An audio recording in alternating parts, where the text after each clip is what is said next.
The 10th book of the Bible is 2 Samuel, and it picks up right where 1 Samuel left off.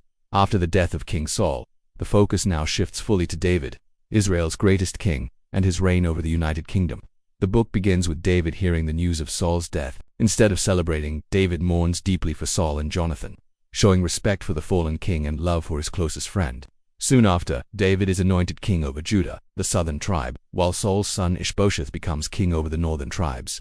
Civil war follows, but eventually Ishbosheth is killed, and David is crowned king over all Israel. With God's blessing, David unites the tribes, captures Jerusalem, and makes it his capital. He brings the Ark of the Covenant into the city with great celebration, marking Jerusalem as the religious and political center of Israel. God makes a powerful covenant with David, promising that his descendants will rule forever, a promise that ultimately points to Jesus, the eternal king from David's line.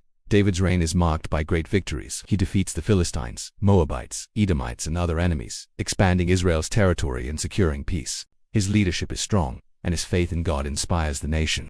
However, 2 Samuel also shows that even great leaders can fall. In one of the most famous and tragic stories in the Bible, David sees Bathsheba, the wife of Uriah, and commits adultery with her.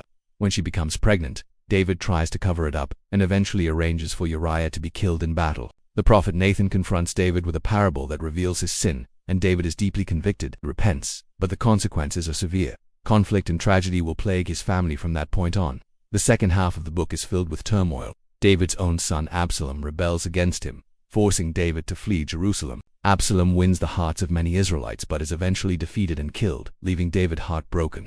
There are other family conflicts, political challenges, and moments where David's leadership is tested to the core.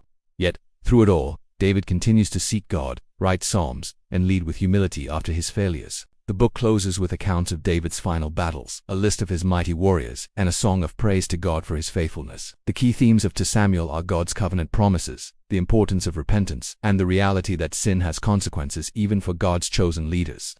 David's life in this book is a mix of incredible highs and heartbreaking lows, a reminder that God's grace can redeem even our deepest failures, but also that our choices matter. Spiritually, 2 Samuel points us to Jesus, the Son of David, who reigns perfectly and will fulfill the promise of an eternal kingdom without sin, rebellion, or sorrow. So, 2 Samuel is not just a story about a king, it's about God's faithfulness in the middle of human weakness. It shows that the best human leader will still fall short, and only God's chosen Messiah can truly reign forever in righteousness. Thanks for watching. This was Book 10 in our 66 Books of the Bible series. In the next episode, we'll dive into 1 Kings, where David's son Solomon takes the throne, and Israel reaches both its highest glory and the start of its decline. Don't forget to like, share, and subscribe so you won't miss it.